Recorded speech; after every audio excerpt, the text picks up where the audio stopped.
Welcome back, everybody. Now, teacher and ordained pastor Buyi Daweti has penned down a heartbreaking memoir that describes how she had to fight and wait for more than a decade to get justice for the death of her daughter due to negligence by her gynecologist. And all this is narrated in a book titled Victory and Justice at Last. And to help us dissect the contents of this book further, we're now joined in studio by its author, Buyi Daweti. A very good morning to you, Pastor, and welcome. Hi, welcome, and welcome to the listeners. Indeed. Now, talk to us about more than a decade worth of struggling and trying to fight for justice for the death of your daughter under the health system. Are you still bitter? Did you find closure, perhaps? Yeah, I did find closure. As you can see now, I can relate my story without tears. But the first few years, I was in tears. I was broken. My heart was torn. Especially being failed by the justice and by the health department of South Africa. But as the journey has been so long, I managed to get that peace and the strength that I had from my father, Lord Jesus, you know. It was all about him. And he opened doors for me, and he gave me faith to say, you know what, there is always justice. So I'm in a position now to say to the health department of South Africa, let's go out there and do the medical negligence awareness to the people.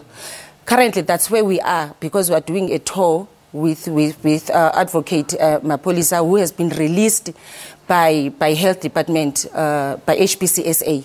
So I will be talking at on the 23rd of August. I will be talking at ABSA in cooperation with ABSA. ABSA Bank is doing my book launch on negligence awareness talk on the 23rd of August. On the 11th of August, I will be at Emalahleni, at Protea, the old Protea Hotel, which is now a Fortis Hotel next to Eskom. And on the 17th of August, I will be in PE at Utnik Town Hall. It's no longer about me. It's about the nation. It's about those that in my search, in my journey, I have done research with the assistance of the state when I managed to get it to the right people. Because firstly, my statement was lost, my case was closed, but I didn't give up. I went as far as the office of the previous public prosecutor, Mama Tonsela. That's where I managed to get assistance from, and they sent me to the DPP office in Pretoria.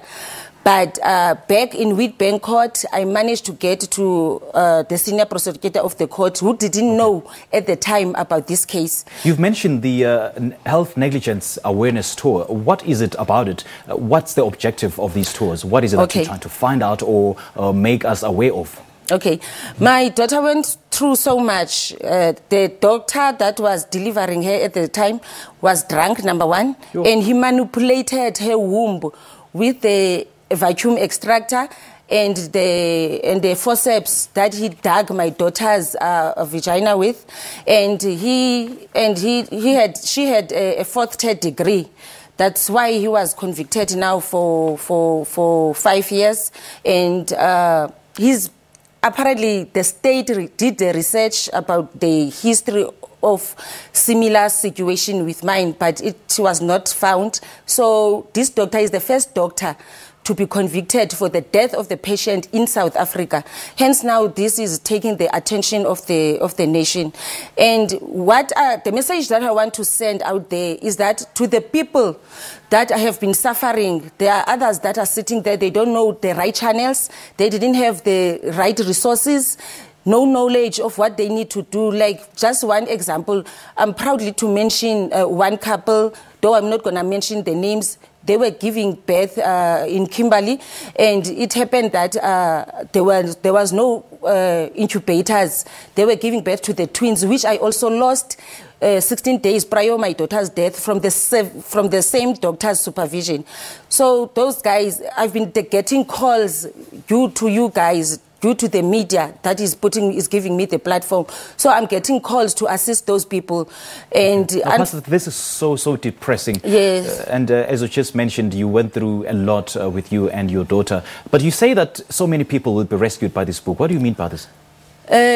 One, there are people that are still struggling out there with the medical issues, with the injuries. I'm even getting the pictures. They send me all the pictures. So what we are doing, we are gathering a database so that we can manage to say to the health department, as I've mentioned to you now, I'm doing this awareness in collaboration with the health department of South Africa.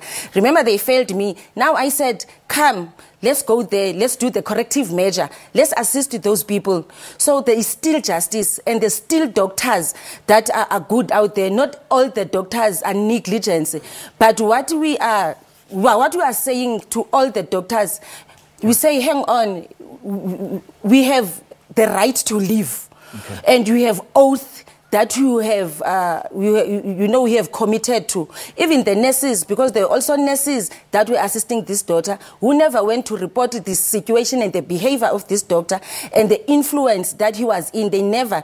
But we are still saying there are those nurses out there, because I did the nurses. Unfortunately, that's all we have time for. But we really appreciate your time. And it's so depressing, I must say. And all the best in your awareness tours. I just hope and pray that you find the objective for those particular tours. Thank you so much for Thank you. It's all about the nation. Absolutely. And the lives. Well, that's a teacher and ordained pastor, Buyi Daweti. She was speaking to us about her latest book that describes how she waited 12 years to get justice for her daughter's death at the hands of a doctor, titled Victory and Justice at Last.